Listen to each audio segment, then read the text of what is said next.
মধ্যে প্রায় ৬টার দিকে ২০-২৫ জন বা তারও বেশি হবে। তারা লুঙ্গি পরা বেশিরভাগ মানুষ। তারা এখানে এসে একজন প্রার্থীর নাম ধরে ডাকাডাকি করছিলেন, সভাপতি প্রার্থী।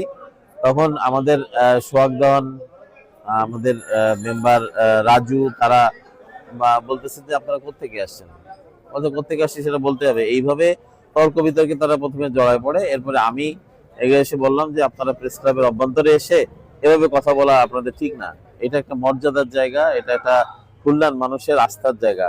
এই জায়গায় আপনারা কেন এসে একজন প্রার্থীকে খুঁজছেন আর এভাবে তো আপনারা কথা বলতেছেন, এটা তো একটা দুঃসাহসিক ব্যাপার। তো সব মিলে আমি প্রতিবাদ করার পরে তারা আমার উপর চড়াও হলেন এবং আমার সঙ্গে তর্কে লিপ্ত হলেন এবং আমাকে বললেন যে আপনি বেশি কথা বলতেছেন, আমরা এসে আমাদের কাজে, অথবা আপনি এইসব ব্যাপারে আপনি কোনো কথা বললেন না। আমি বললাম যে অবশ্যই আমি কথা বলবো। এবং সে এক পর্যায়ে যখন আমাদের সোহাগ দেওয়ান কথা বলতে গেছে এবং আমাদের যে রাজু হাউল কথা বলতে গেছে, তাদেরকে তুই তুকারি করে কথা বলা, আমার সঙ্গে তুই তুকারি করে কথা বলা। তারপরে আমাদের আতিয়ার তরফদার, সে বলছে যে আপনারা এরা কারা। তখন তারা তার সঙ্গে দুর্ব্যবহার করেছে যাই দিনের যে আতিয়ার তরফদার।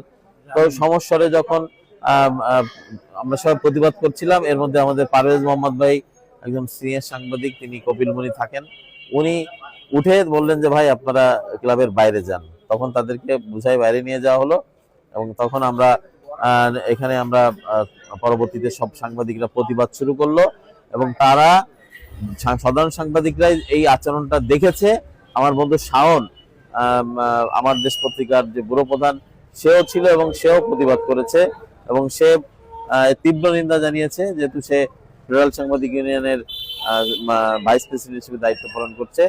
তো সম্মিলিতভাবে যখন রাস্তায় এখানে আমরা অবরোধ কর্মসূচি সাংবাদিকরা করলাম এবং আমরা প্রতিবাদ জানিয়েছি এবং প্রেস ক্লাবের পক্ষ থেকে আগামীকাল 12টায় আমরা প্রেস ক্লাবে আমরা পিকচার প্রেস মোড়ে আমরা মানববন্ধন কর্মসূচি ঘোষণা দিয়েছে। সেই কর্মসূচিতে আমরা অংশ নিব এবং সেটি সফলভাবে যদি সম্পন্ন হয় সে বিষয়ে আমরা সাংবাদিকরা সবাই একমত পোষণ করেছি।